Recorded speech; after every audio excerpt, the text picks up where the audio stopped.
Welcome to News from the Sound, a weekly cooperative effort between Branford Community Television and the Sound newspaper. I'm Nicole Ball. Here are your highlights from the Sound's March 25th issue. On February 25th, the Connecticut Siting Council conditionally approved a 125-foot T-Mobile cell tower at 123 Pine Orchard Road, just as area residents and legislators are calling for more restrictions in place on siting new towers. The Connecticut Siting Council has already issued T-Mobile a certificate for this site, making the Pine Orchard Tower the first of 8 recently proposed towers in Branford to reach the Connecticut Siting Council's public hearing stage. Last week, state representatives for Branford and nearby towns were joined in Hartford by Branford's first selectman, Anthony Unk de Ross, and others to support Senate Bill 461, placing more restrictions on siting new towers. The towers are intended to offer area residents using T-Mobile and AT&T better service, as well as provide travelers on Amtrak stretch between Greenwich and Old Saybrook uninterrupted service. To review all Connecticut Siting Council documents regarding the tower proposed for 123 Pine Orchard Road, visit www.zip06.com, click on this story to link on the Connecticut Siting Council's docket number 386. Plans for a new home for Branford Fire Headquarters are blazing forward. On March 17th, the Board of Selectmen approved Turner Construction Company as the construction manager of the new station at 3949 North Main Street. The award gives Turner limited responsibilities now and in the future a promise of construction. The Board of Selectmen vote allows a planned appropriation of $10,000 to be paid now to Turner to finalize construction documents needed to move the project forward. Completing the documents will ultimately allow Turner to deliver the guaranteed maximum price for the entire project from first shovel to ribbon cutting. Currently, the construction cost is estimated at $10 million plus, but the final number will be based on Turner's guaranteed maximum price, which they will earn 2.5% of. The town has earmarked $425,000 to finalize plans. Branford will determine financing of the new headquarters in about 2 years. What do you imagine the survivors of murder victims have to say? Find out by attending the powerful new play, Hear Us, at the Blackstone Memorial Library on March 27th at 2 p.m. East Haven playwright Tobia Moore has spent 2 years sitting in on local support meetings for homicide survivors and has created a play from the survivors' stories that they have shared. These verbatim accounts of life after homicide will be directed by Guilford resident Pat Sooney and performed by 11 area actors. Hear Us is presented by New Plays, a group founded last year by Sooney that brings together an informal group of actors, directors, and playwrights for live readings of works monthly. 6 area towns have joined together to seek a 2-year, $280,000 federal grant to collectively hire an energy manager to identify and execute energy efficiency projects in towns from Branford to Westbrook. Madison serves as the lead town in the proposed project. None of the 6 towns involved, including Branford, presently has an energy manager on its staff, nor the funds to finance individual energy managers, but together can reasonably share a professional with the necessary qualifications. The 6 towns, which have pooled together their energy usage data, believe they can reduce energy by 5%. That's an estimated 1,480 tons of greenhouse gas emissions reduced annually.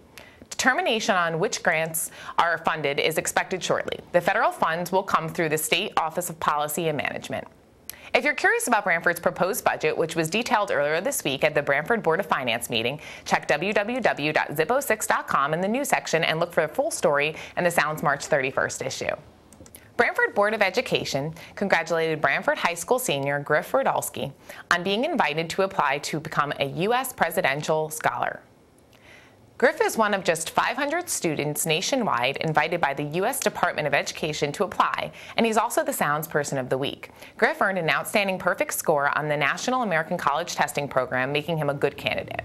Notified in January, Griff has completed his application in February, but won't know until June if he'll be named one of the 2 U.S. Presidential Scholars. In sports, the Branford cheerleading capped its winning season by taking second at the States. Riding high on her team's capture of its 5th straight co-ed title at the Southern Connecticut Conference Championship, Coach Megan Link said they left their hearts out there and their scores showed it. The Branford boys swimming team competed at the Class M Championship last week with its 200 freestyle relay taking first place. The Hornets' triumphant quartet consisted of juniors Jerry Gargano, Tyler Olt, and Kevin Gell and Alex Lombardi. A senior captain, Lombardi also took third in the 50 freestyle and second in the 100 freestyle, aiding the Hornets to a 5th place finish. Later in the week, Branford competed at the State Open and saw Lombardi finish 5th in the 50 freestyle. The Hornets' 200 freestyle relay came in 5th place. The Branford Hornets hockey team lost in overtime in the Division II semifinals against St. Joseph Trumbull at Yale's Ingalls Rink. The 6-5 defeat left Branford with a season record of 10-3-3. Sports Person of the Week is the Hornets senior wrestler Brendan Frigno, who knows what determination is. He started with Branford Wrestling as a freshman and improved steadily each season, progressing from 9 wins his first year to 15 his sophomore year, 18 as a junior, and finally 30 wins this past season. He received Branford's Coaches Award for his performance last season, and this year earned the team's Most Valuable Player award. The New Haven County Chapter National Foundation and College Hall of Fame will honor 30 scholar athletes, including Branford resident Taylor Sullivan, at its 50th Anniversary Awards Dinner at AquaTurf in Southington on April 23rd. For ticket information, visit newhavenfootballfoundation.com. This week in living, creative types in your neighborhood might have a chance for a few minutes of fame. Branford resident and amateur documentary maker Joseph Ball has recently started a bi-weekly video series on www.zippo6.com where he highlights undiscovered artists, musicians, and people following their passions.